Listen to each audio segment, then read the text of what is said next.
multidão dos que crerão era só o coração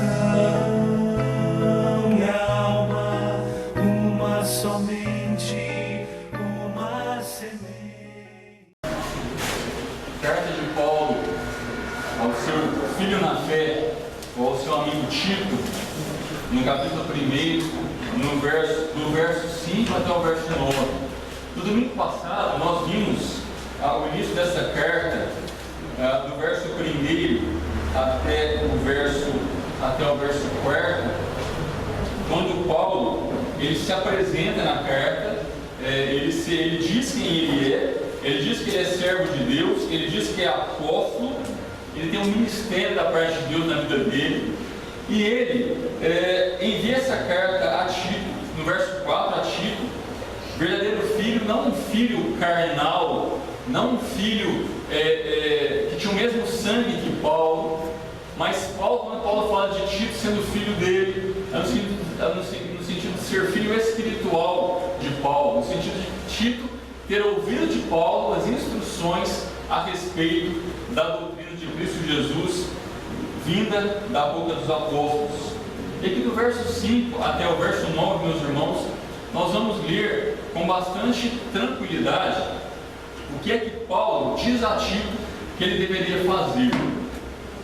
Observe comigo, meus irmãos, que Paulo, após ter se apresentado a Tito e àqueles que leriam a carta que Paulo escreveu, Paulo diz assim ao seu amigo, ao seu filho na fé, Tito: por esta causa te deixei em Creta. Por esta causa que te deixei em Creta. Que causa é esta? Nós vamos ver um pouco mais à frente. Mas Paulo diz: por esta causa te deixei em Creta. É bem possível, meus queridos irmãos, que em algum momento do ministério evangelístico de Paulo, do ministério missionário de Paulo, Paulo tenha estado em Creta, na ilha de Creta. É bem provável que Paulo esteja lá. Marcelo, quando é que isso se deu? Nós não sabemos ao certo. A questão é, Atos 27 nos remete a uma história de onde Paulo estava numa embarcação, e essa embarcação sofreu terríveis problemas em alto mar. E essa embarcação onde Paulo estava costeou, ou foi margeando a costa desta ilha de Creta com bastante, a palavra diz, costeando a Creta penosamente, ou seja, costeando Creta com bastante dificuldade. E é muito improvável, pouco provável, que Paulo estivesse em Creta ou tenha visitado Creta neste momento, até porque ele estava nesse navio preso, ele era ali preso sob ordens romanas. Então, pouco provável que Paulo estivesse em Creta tenha visitado Creta neste momento. Mas em algum momento da vida de Paulo, da história de missões na vida de Paulo, Paulo foi à ilha de Creta.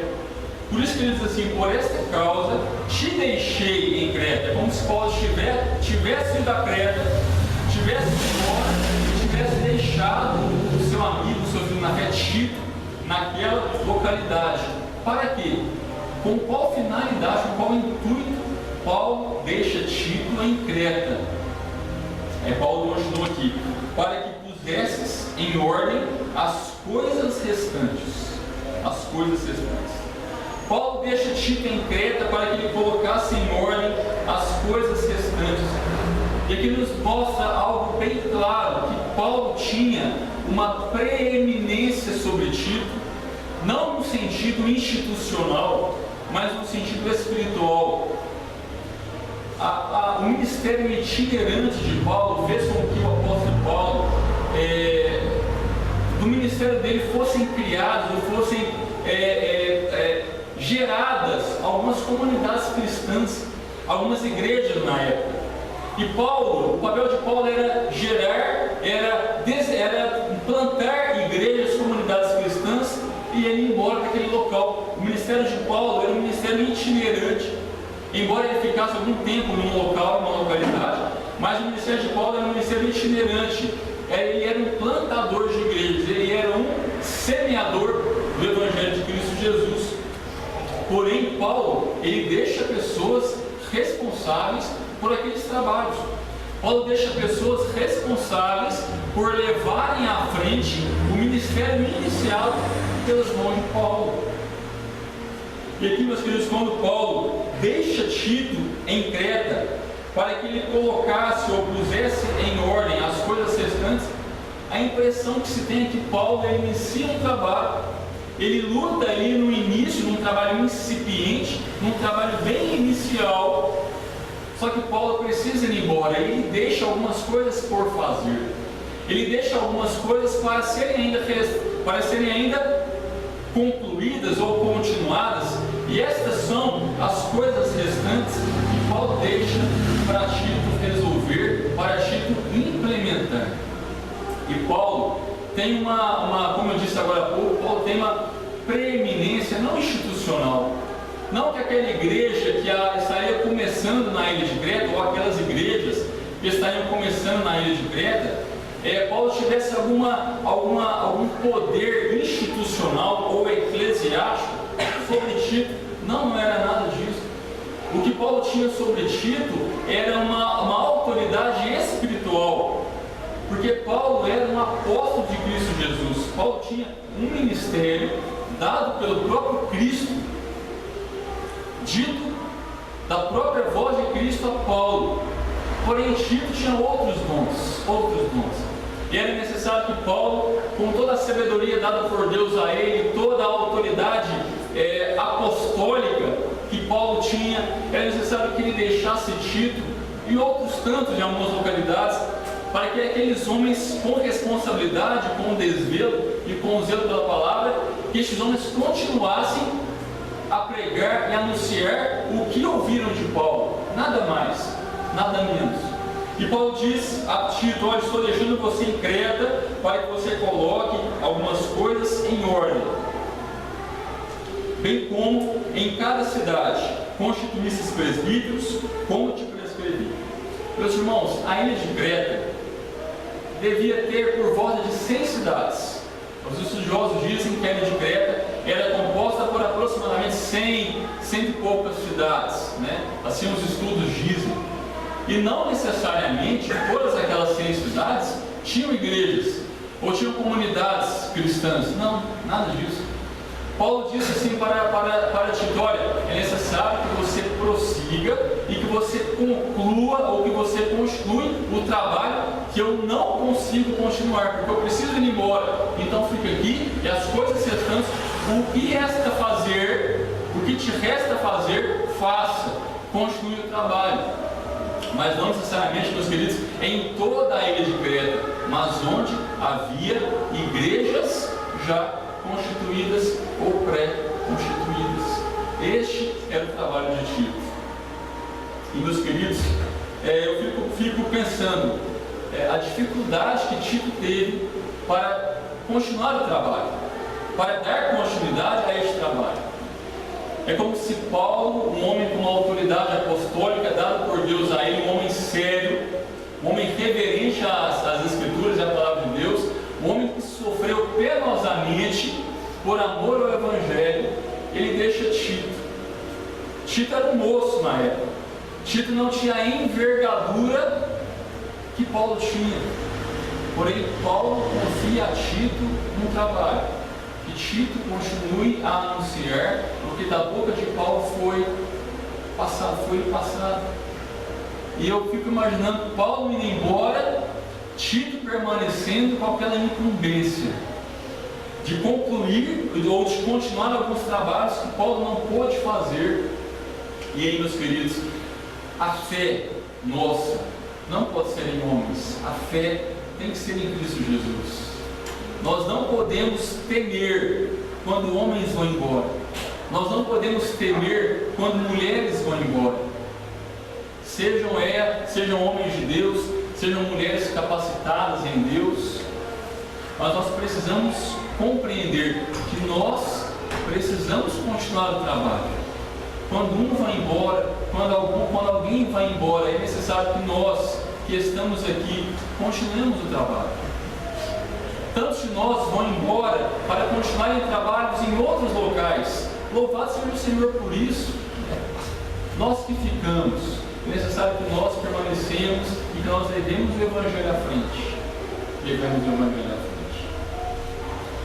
E, meus irmãos, Paulo diz assim para Tito, que em cada cidade onde havia comunidades cristãs que tiveram um início, que ali Tito constituísse presbíteros. E aqui Paulo deixa para Tito uma incumbência grande demais, que Tito observasse homens. E percebam aqui, meus irmãos, a Bíblia não é machista. A Bíblia, ela não exclui as mulheres. Não exclui as mulheres. Porém, eu preciso dizer às irmãs que na casa do Senhor, a liderança pertence aos homens. A liderança não pertence às mulheres. São os homens quem conduzem a igreja. São os homens quem lideram na igreja. São os homens que administram a igreja. Que as mulheres estejam orando por nós. É assim nos lares também. Os lares não são as mulheres quem comandam. Não são as mulheres quem ditam as normas. Mas os lares quem ditam as normas são os homens. Com toda a sabedoria e graça na palavra de Deus. Na palavra de Deus. Não com afronta, com ignorância, com força física. Não. Mas a nossa liderança, a liderança masculina, seja no lar ou seja na igreja, é uma liderança feita em sabedoria e em amor àqueles que estão ao nosso lado, seja no lar, seja em casa, seja aqui na igreja. E Paulo deixa para Tito uma incumbência, que Tito, iluminado, instruído pelo Senhor Deus, que ele escolha homens para conduzirem a igreja. Eu prefiro conduzir do que liderar. Prefiro dizer aos irmãos que são homens escolhidos não para liderar, mas para conduzir aquela igreja a permanecer naquilo que Paulo pregou, tendo como centro o Senhor Jesus Cristo. E, meus queridos, como tem sido difícil e como foi difícil para Tito escolher presbíteros e homens que conduzissem aquelas igrejas em Creta. Tito teve tanta dificuldade, com certeza, como nós temos nos dias de hoje. Como tem sido difícil olhar para homens, não para mulheres, mas para homens, que são aqueles que verdadeiramente devem conduzir o lar e conduzir a igreja, e ver homens zelosos, homens verdadeiros, homens íntegros, homens honestos, homens que têm a palavra do Senhor como única regra de fé e prática. Como esses homens têm se tornado raridade. Tito também teve tanta dificuldade quanto nós temos hoje em dia, infelizmente. Mas, meus irmãos, Paulo diz assim para ele no verso 6, que estes homens que seriam os condutores da igreja, que eles fossem, no verso 6, alguém que seja irrepreensível. Paulo diz para que o homem conduzisse a igreja, que este homem fosse irrepreensível, que ele fosse acima de qualquer reprimenda ou de qualquer censura, ou que este homem lutasse para ser alguém acima de qualquer reprimenda ou de qualquer censura. Tito escolha homens para serem presbíteros, homens irrepreensíveis, homens que não sofram reprimenda a todo tempo, homens que não sejam censurados a todo tempo, mas homens irrepreensíveis, homens que conhecem a palavra do Senhor, homens que leem a palavra do Senhor, homens que são íntegros na exposição da palavra do Senhor, homens que são reverentes no trato quanto àqueles que estão na casa do Senhor, homens irrepreensíveis, homens que não podem ser censurados a todo tempo, porque não conhecem as Escrituras, homens que sofrem reprimenda vez por outra, porque se dão a conversas hereges, mas homens irrepreensíveis. E Paulo continua, que este condutor, que esse presbítero seja marido de uma só mulher. Este presbítero, este homem que será escolhido, que ele seja marido de uma só mulher. Ou seja, que este homem não seja polígamo, que este homem não seja, não se veja envolvido por mulheres, mas que ele se veja envolvido apenas por uma única mulher, sua esposa. Que este homem que será escolhido para ser um dos condutores da igreja, um daqueles que anunciará a palavra do Senhor em verdade à igreja, que este homem seja marido de uma só mulher, que ele seja respeitoso com ela, que ele seja fiel a ela, que ele seja íntegro a ela, que ele não a abandone, que ele esteja sempre ao lado desta mulher. Paulo diz isso a Tito. E Paulo vai um pouco mais. Que este homem, que deverá exercer o presbiterato, a condução da igreja, que ele tenha filhos crentes que não são acusados de dissolução, nem são insubordinados. E Paulo aqui, meus queridos, ele fala primeiramente do homem e de como este homem deveria ser livre de reprimendas e livre de censuras. E aí Paulo vai para a relação marital que se dá entre os cônjuges, entre marido e mulher. E Paulo diz claramente que este homem tenha uma só mulher. Uma só mulher. Né? E se nós quisermos ir um pouquinho mais a fundo, que ele se deite com uma só mulher, com a sua mulher. Ele tenha relações sexuais única e exclusivamente com aquela que Deus deu a ele em casamento e em união por toda a vida, até que a morte o separe. Porém, Paulo fala que este homem que seria escolhido para ser presbítero, condutor da igreja, este homem deveria ter filhos crentes, filhos que serviam distantes da dissolução, filhos que não seriam acusados de dissolução, ou seja, de maus caminhos, nem de insubordinação.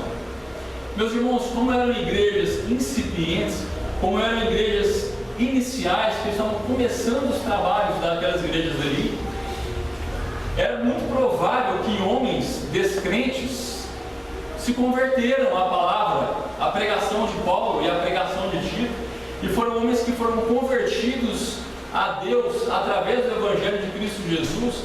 E quantos desses homens foram para essas igrejas com seus lares totalmente destruídos, totalmente dilacerados?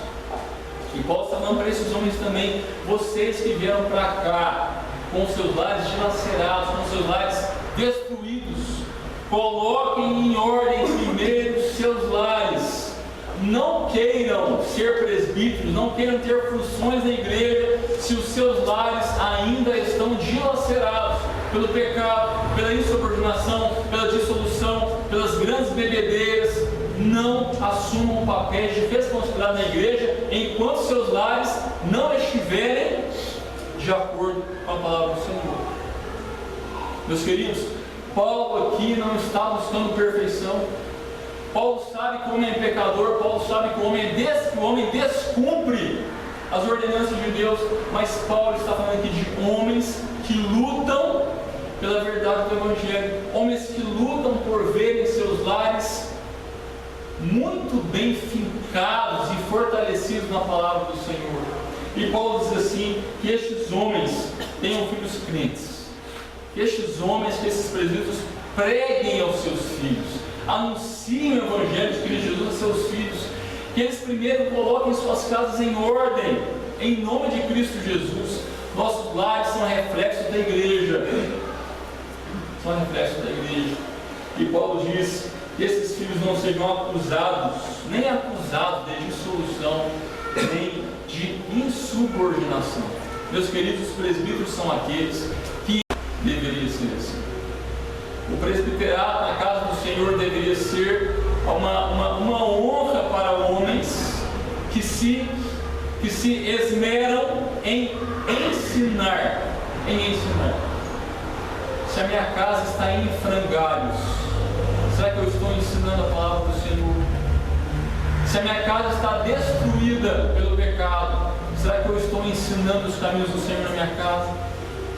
Se a minha esposa tem sido uma esposa pecadora, descumpridora da palavra do Senhor, será que eu tenho ensinado a ela a se voltar para o Senhor?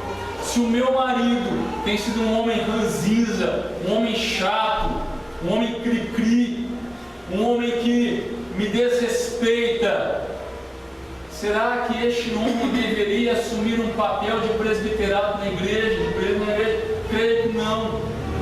É necessário colocar nossos lares em alinhamento com a palavra do Senhor. É necessário que nós alinhemos nossos lares junto à palavra do Senhor. Eu digo aos irmãos, Marcelo, isso é pesado demais. Mas, meus irmãos, quem falou que ser cristão não é pesado? Paulo não está exigindo perfeição. Paulo está exigindo dos irmãos luta. E, meus irmãos, quanto é penoso estar dentro de um lar. Quanto é difícil estar dentro de um lar. Quanto é complicado nós nos mostrarmos o tempo todo dentro do lar. Aqui é muito fácil. Aqui é muito simples. Nós nos enganamos o tempo inteiro. Mas nós não conseguimos enganar o cônjuge. Nós, por muito tempo. Nós não conseguimos enganar os filhos por muito tempo. Somos heróis para nossos filhos até uma certa idade. Depois nossos filhos passam a não ignorar certas coisas, mas deixamos de ser heróis. Mas não é necessário que sejamos heróis. É necessário que nós preguemos a palavra do Senhor em santidade, em verdade. Porém, Paulo, meus irmãos, continua um pouco mais. E no verso 7, Paulo diz o seguinte: porque é indispensável. Paulo diz para Tito: isso eu não dispenso. Isso eu não dispenso. Aqueles homens que querem assumir papéis de responsabilidade na igreja, eu não dispenso. Aquilo que eu vou dizer agora ao querido irmão Tito. Porque é indispensável que o bispo, e meus queridos, tanto o bispo quanto o presbítero, entendam como sendo a mesma coisa. Não percamos tempo com isso. Tanto o bispado quanto o presbiterato dizem respeito a uma mesma função, ao mesmo desenrolar de trabalhos na vida da igreja. E Paulo diz que o bispo ou o presbítero seja irrepreensível. De novo, Paulo diz que ele seja irrepreensível, como despenseiro de Deus. Meus queridos, o que quer dizer ser despenseiro de Deus? Para chegar bem próximo a vocês, onde é que nós guardamos os mantimentos ou a compra do mês? Na despensa. Nós guardamos os mantimentos ou a compra do mês na despensa. É lá que nós guardamos. E é lá que nós administramos e organizamos. Aí fica por conta das mulheres. Aí é papel das mulheres. Que vocês guardem na despensa aquilo que nós homens colocamos no lar. Que vocês, com muita delicadeza, singeleza e amor, administrem no lar a despensa. A despensa. Com muito zelo, administrem a despensa. Porém, aqui na palavra do Senhor, Paulo está falando, inspirado por Deus a Tito, que esses homens, esses presbíteros ou bispos, sejam irrepreensíveis como despenseiros. Afinal de contas, meus irmãos, nós que estamos na condução do rebanho do Senhor, nós precisamos organizar, nós precisamos administrar, nós precisamos ser fiéis a algo que não nos pertence. É por isso que Paulo diz a Tito: sejam eles irrepreensíveis como despenseiros de Deus. Ou seja, nós que anunciamos, nós que ensinamos, nós que organizamos e administramos a vida da igreja, que nós façamos isso acima de qualquer censura e acima de qualquer reprimenda dos irmãos. Porque estamos guardando, estamos organizando, estamos administrando algo que não nos pertence, em nome de Jesus, não nos pertence. Os valores colocados aqui não nos pertencem, em nome de Jesus. Vocês também não nos pertencem, vocês não são nossos. Nós estamos apenas como bons despenseiros, trazendo a vocês a administração da casa do Senhor. E assim façamos com bastante responsabilidade, diga-se de passagem, e que o Senhor nos mantenha assim, em nome de Jesus. E Paulo é bem claro quando ele diz que estes homens, que esses despenseiros não sejam arrogantes. E o arrogante é aquele que olha para algo que não é dele, mas trata como se fosse. Ele empina o seu nariz e com bastante arrogância, soberba, orgulho e autossuficiência ele diz: isso é meu, isso é meu. Não é nada nosso, nós somos apenas despenseiros. Nós não podemos ser arrogantes, ou nós não podemos tratar de alguma coisa que não nos pertence. Então a arrogância, meus queridos irmãos, não cabe ao presbítero. Mas como é difícil encontrarmos presbíteros singelos de coração, como é difícil encontrarmos pastores humildes, como é difícil encontrarmos homens que desejam trabalhar na casa do Senhor, não por amor, mas por status social, status eclesiástico, poder. Que dor que me dá falar isso. Mas nós estamos sendo muito mal preparados para iniciarmos trabalhos na casa do Senhor. É necessário que nós que almejamos o presbiterato, almejamos o pastorado, que nós peçamos ao Senhor primeiro, não conhecimento, mas humildade, singeleza, simplicidade. É disso que um bom presbítero precisa. O presbítero não precisa ser arrogante, precisa ser singelo. O pastor não precisa achar que tem um poder, porque ele não tem. É necessário que ele seja simples também. E aí, meus irmãos, Paulo continua: que este homem que almeja o presbiterato, que ele não seja irascível, que ele não se ire o tempo todo. Sabe aquele nervosinho? Para a gente se aproximar um do outro, aquele nervosinho, aquele que fica nervoso o tempo inteiro, aquele que fica irritado o tempo inteiro, aquele que fica bravinho o tempo inteiro. Nós temos até medo dessas pessoas. Como que essa pessoa é brava? É irascível. Nossa, que pessoa brava, não quero chegar nem perto dela. O presbítero não é assim. O presbítero é aquele que nós temos que ter prazer em chegar perto. Olha que irmão, que irmão. Eu olho para ele e quero abraçar esse irmão. Não irascível, não irascível. Lógico, o nervosismo não acontece, é lógico que acontece, né? Eu fico nervoso muitas vezes, mas Deus me livre de ser irascível, de ser aquele nervosinho. Não condiz com a palavra do Senhor, essa irritabilidade diária, essa irritabilidade recorrente. Mas que este homem não seja dado ao vinho, e aqui complica a situação. Não seja dado ao vinho. Eu até comentei com a Marina hoje, falei: Marina, uma grande vantagem que nós temos de estudar a palavra versículo por versículo é que nós não podemos fugir dos versículos. Nós não podemos fugir das verdades que Deus deixou para nós. Seria muito fácil pregar a palavra dos textos que eu gosto, mas os textos que complicam a minha situação para os irmãos, quando vão ser pregados? Nunca. Sempre tem que ser pregados. Então, meus queridos, nós não podemos fugir nem pular essa frase: não dado ao vinho. E quando Paulo diz a Tito isso, que o presbítero não seja dado ao vinho, o que Paulo está querendo dizer?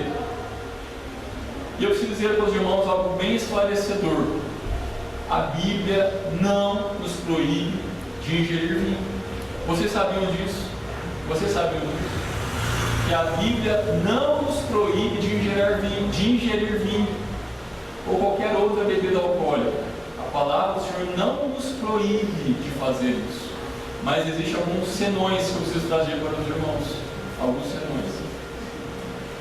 Meus queridos, esse não dado ao vinho é aquele que é escravizado pela bebida alcoólica. É aquele que não consegue passar um dia sem, ou um final de semana sem, ou um mês sem. É aquele que recorrentemente precisa molhar a língua. É aquele que recorrentemente precisa molhar a goela, para não nos aproximarmos. Molhar a goela. Então esse homem, ele precisa beber, porque ele é um homem escravizado pela bebida. Meus irmãos, quantos de nós taxamos os bebedores mas não taxamos os comilões. Bebemos, olha, você está em pecado. E o comilão? E o comilão, que também está praticando pecado, a glutonaria.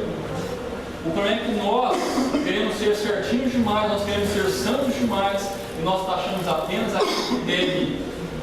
Porém, nós mesmos que comemos desenfreadamente, nós não assumimos que somos escravos da comida, mas nós somos. Sou escravo do cafezinho, é pecado. Sou escravo do doce, é pecado. Sou escravo do chocolate, é pecado. Sou escravo da bebida, é pecado. Sou escravo da igreja, também é pecado. Também. Porém, Paulo aqui diz o seguinte: que esses homens não sejam dados ao vinho, não sejam escravizados pela bebida alcoólica. E meus irmãos, meus queridos irmãos, quando eu olho para esse texto, para essa frase, não dado ao vinho, embora a palavra de Deus não nos proíba de beber qualquer bebida alcoólica, é necessário que nós tenhamos mais amor pelos irmãos do que a liberdade de beber. Embora a bebida me seja lícita, o que não é lícito é que eu me escravize. O que não é lícito é que eu seja escravo da bebida. Porém, meus irmãos, quando eu olho para a bebida e quando eu olho para o meu irmão que está ao meu lado, é necessário que eu tenha cuidado, é necessário que eu tenha amor, é necessário que eu tenha zelo pela vida do meu irmão, que não vê com os bons olhos o que eu vejo com a liberdade. A liberdade com a qual eu vejo um copo de cerveja, ou a liberdade que eu vejo em um copo de vinho, não é a mesma liberdade que o meu irmão vê. Então, meus irmãos, é necessário que nós nos abstenhamos do vinho ou do copo de cerveja por amor ao meu irmão. Mas, Marcelo, eu não estou nem aí para o que o meu irmão pensa. Eu vou dizer ao irmão: você que não está nem aí, você é um escravo da bebida. Eu não estou nem aí se o meu irmão vai se escandalizar. Você é um escravo do seu próprio pecado, do seu próprio orgulho, da sua própria soberba, da sua própria mesquinhez, da sua própria autossuficiência. Irmãos, que um copo de cerveja ou que uma taça de vinho não nos faça pecar, contra a pouca fé que nossos irmãos têm. Isso é a falta de amor, isso é a falta de cuidado. Devemos ter cuidado, amor e zelo por nossos irmãos na fé. Paulo diz assim também, que esses irmãos, além de não serem dados ao vinho, que eles não sejam cobiçosos de torpe ganância. E Paulo fala aqui de lucros desonestos. Quando Paulo fala aqui que o presbítero, ou o pastor, ou o bispo, não sejam cobiçosos de torpe ganância, Paulo está falando assim, não se vejam envolvidos em lucros desonestos. Em outras palavras, Paulo está dizendo o seguinte: não pratiquem agiotagem, não sejam agiotas, não busquem lucros desonestos, não busquem fraudar o INSS, não busquem fraudar o Ministério do Trabalho, não busquem fraudar seus patrões, não busquem fraudar seus chefes, não busquem fraudar o país, não busquem fraudar o imposto de renda, não busquem fraudar a Receita Federal, não busquem lucros desonestos. Trabalhem, o que vocês receberem, contentem-se. É isso que Paulo está dizendo. Mas ninguém fala isso. Ninguém fala de lucro que nós não podemos não lucrar desonestamente, porque hoje é uma mania nacional e a igreja evangélica está absurdamente envolvida com isso. Nós também estamos envolvidos com lucros desonestos. Quantas igrejas têm pregado por aí que é necessário que nós obtenhamos riqueza a qualquer custo, sem nenhuma censura, sem nenhuma reprimenda? Irmãos, granjeiem grandes fortunas, granjeiem grandes conquistas materiais. Como vocês conquistaram, não tem problema, Deus está abençoando do mesmo jeito. Não é assim. Paulo está dizendo, não só para os presbíteros, mas para nós todos, que nós não podemos granjear lucros desonestos. Quanto custa isso? Custa X. Quanto custa aquilo? Y. Quanto é o seu serviço? É X. Eu vejo muitas vezes que os autônomos, eles cobram por bairros. Bairros mais humildes é um X. Bairros mais abastados, X mais X mais X, não pode ser. Isso é lucro desonesto. Quanto é o seu trabalho? Meu trabalho, não importa o bairro onde eu estou, meu trabalho é este, o valor é este. E posso ensinar isso. Ou seja, nós muitas vezes nós falamos muito de vinho, muito de bebida, mas nós não falamos de ganhos desonestos, ganhos sem integridade. E de ambos nos tornamos escravos. Nos tornamos escravos tanto do vinho, tanto da bebida, tanto da cerveja, como nos tornamos escravos também de ganhos desonestos. E nós nos envolvemos com essa torpe ganância que Paulo fala.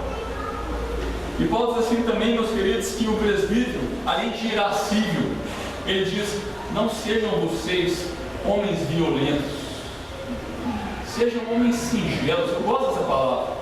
Sejam homens singelos, não sejam homens rudes, não sejam violentos.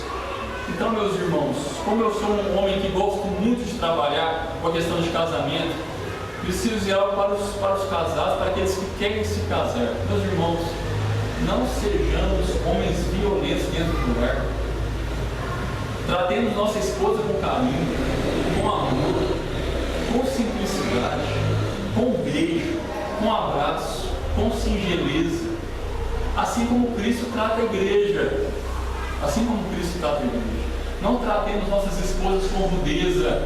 Não tratemos nossa esposa como se elas fossem subordinadas a nós dentro do lar. Elas não são subordinadas, elas são submissas na palavra do Senhor, mas não subordinadas a nós, como se nós fôssemos algo superior a elas, porque somos.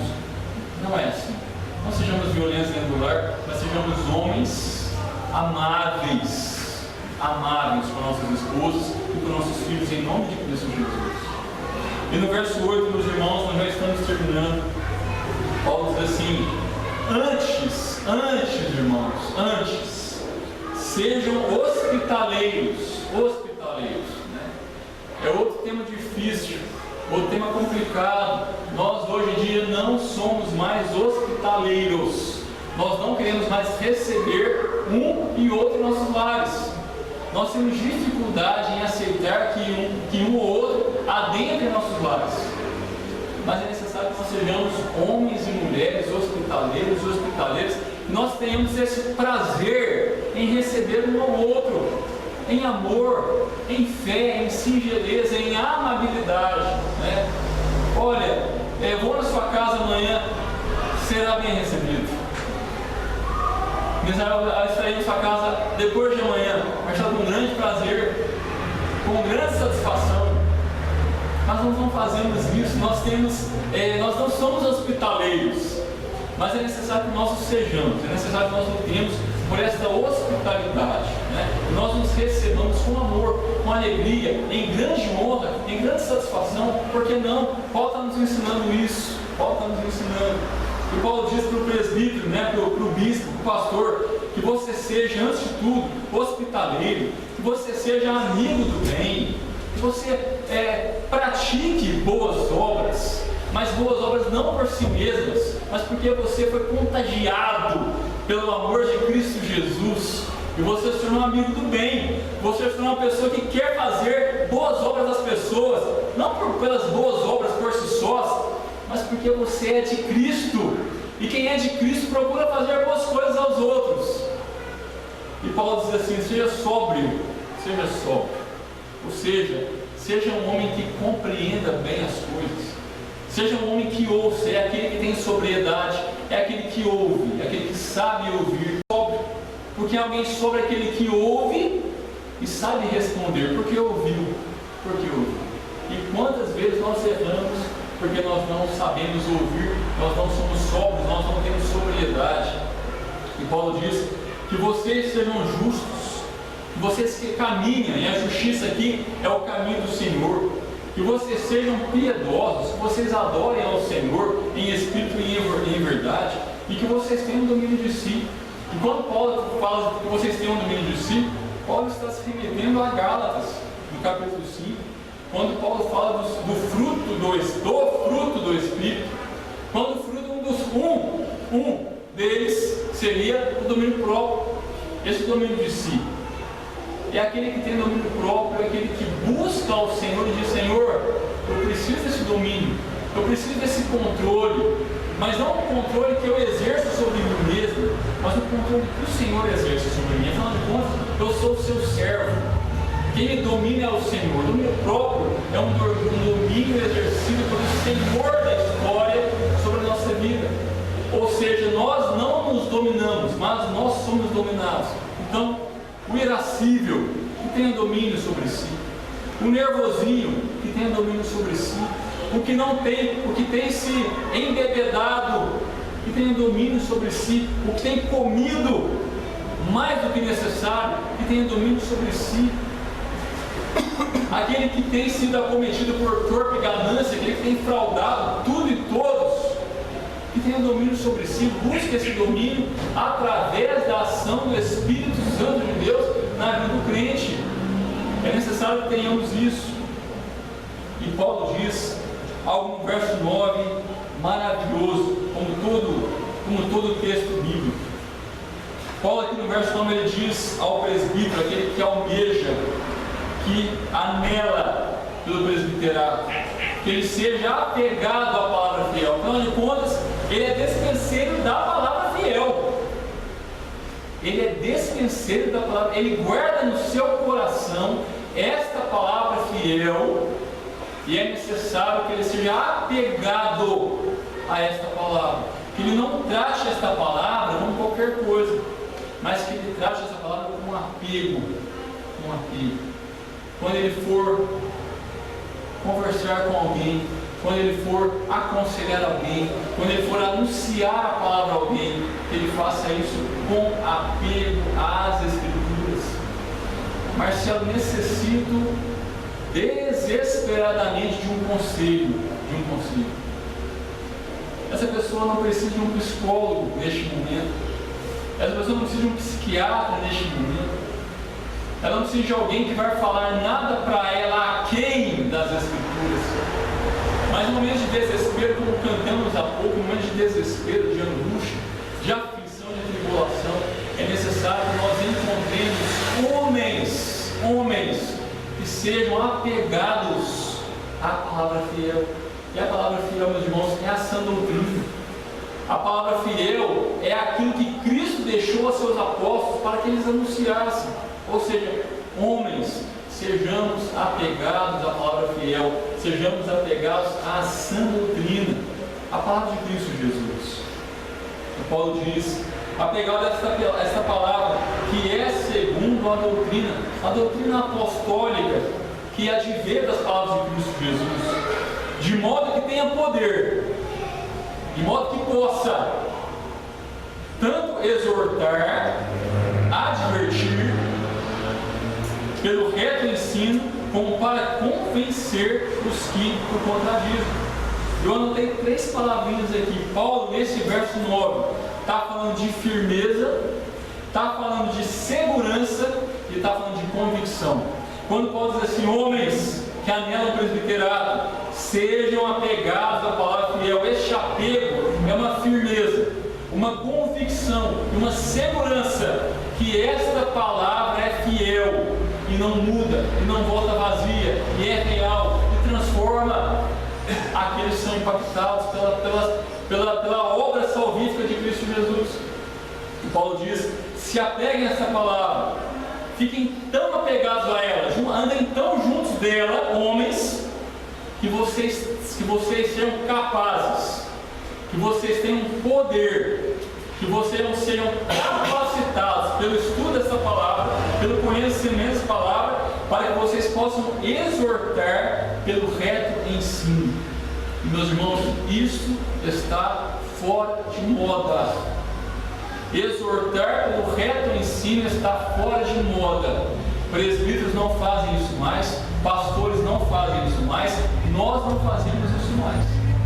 Nós não exortamos pelo reto ensino, nós não advertimos as pessoas, nós não repreendemos as pessoas por falsos ensinos que estão se multiplicando por aí. Por que isso tem acontecido? Porque nós não temos encontrado mais homens apegados à palavra fiel. Uma vez que eu não sou apegado à palavra fiel do Senhor Jesus, eu não posso exortar. Uma vez que eu não sou apegado à doutrina apostólica, eu não posso repreender ninguém, porque nem eu mesmo conheço, nem eu mesmo vivo. Ou seja, se eu não vivo, eu não sou apegado e não tenho autoridade para falar com quem quer que seja.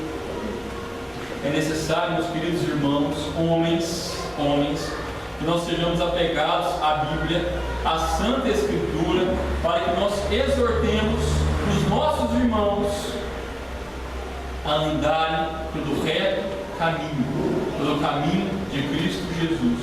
E mais, e também convencer aqueles que nos contradizem. E serão convencidos aqueles que nos contradizem, aqueles que são impactados pela palavra que nós dizemos. Nós somos usados, assim como Paulo, a apregoarmos a palavra do Senhor. Assim como Paulo, nós somos chamados não como apóstolos, mas como servos de Cristo Jesus, a anunciar a palavra fiel e sermos apegados a esta palavra fiel, para que com autoridade nós convençamos aqueles que nos contradizem.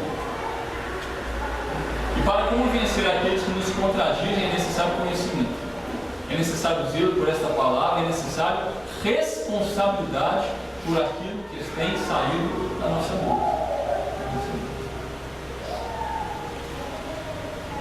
Mas, meus irmãos, que nós tenhamos nesta palavra, do verso 1 até o verso 9, 2 pontos. Além desse, eu queria colocar 2 pontos para os irmãos que eu não coloquei durante a mensagem.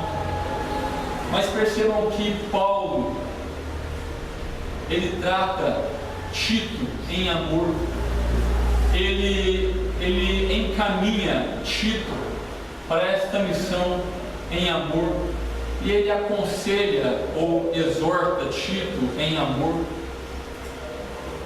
E olha que importância Tito ouve este irmão, não porque tratava-se de Paulo, não por tratar-se de Paulo. Paulo era como qualquer um de nós, pecador também, carente dos méritos salvíficos de Cristo Jesus. Porém, Tito sabia que Paulo havia recebido do Senhor uma autoridade apostólica. E Tito respeitava essa autoridade apostólica de Paulo. Porém, Paulo também respeitava o dom de pastoreio dado por Deus a Tito. Percebam que Paulo não diz assim a Tito: Tito, é necessário que você venha comigo, que você não fique em Creta, porque se você não for comigo, você não será um missionário. Se você não me acompanhar para onde eu estarei indo neste momento, eu não considerarei mais um pregador da palavra, porque parece que você está se escondendo entre 4 paredes e ficar na igreja é algo muito vergonhoso. Paulo não tratou assim. Paulo sabia que o seu ministério apostólico, o ministério apostólico era assim, era um ministério itinerante. Ou seja, Paulo era um plantador de igrejas. Paulo saía aqui, acolá, ali, aqui, plantando e iniciando trabalhos e fortalecendo igrejas, comunidades cristãs com suas cartas. Estava longe de locais e pareceria enviar suas epístolas ou suas cartas para abençoar e aprimorar espiritualmente a vida daquelas igrejas. Mas Paulo deixa Tito em Creta, porque Paulo sabia que o ministério de Tito naquele momento era um ministério, vamos dizer assim, estático. Não era um ministério itinerante, era um ministério para aquele local. E Paulo sabia o quanto é necessário haver homens itinerantes, mas também homens, se vocês me permitem, homens estáticos. Em que sentido? É necessário que aqui nesta igreja se encontrem homens que estejam aqui. É necessário que esta igreja seja cuidada por homens que estejam aqui. Homens que conhecem vocês, homens que se dão a conhecer, homens que não têm vergonha de se darem a conhecer, homens que não perdem a autoridade por se darem a conhecer, mas homens que se dão a conhecer porque não são mais que vocês. Têm apenas dons diferentes, mas não são mais que vocês. Meus queridos presbíteros e pastores ou bispos, não são homens mais que vocês, mais do que eu. Deus nos dá dons. E um dia, se o Senhor nos permitir, nós veremos sobre isso. Mas cada um de nós tem um dom. Cada um de nós tem uma responsabilidade no corpo de Cristo. Não nos envergonhemos quanto aos dons que Deus nos deu. Não queiramos mais do que aquilo que Deus nos deu. Deus nos dá dons que Ele quer dar. Tenhamos fé nisso. E não nos envergonhemos daquilo que o Senhor tem feito na nossa vida e nem na vida desta igreja, em nome de Cristo Jesus. Vamos fechar os olhos, irmãos.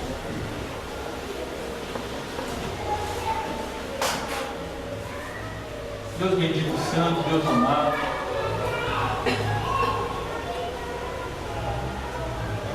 nós, ó Pai, como igreja do Senhor Jesus, queremos te dizer que nós o amamos e que nós, ó Pai, queremos ser tratados pelo Senhor. Se for necessário, Pai, sermos repreendidos pelo Senhor, oh meu Deus, faça isso quantas vezes forem necessárias. E é necessário, meu Deus, que nós entendamos que o Senhor nos corrige, porque o Senhor nos ama. O Senhor nos ama.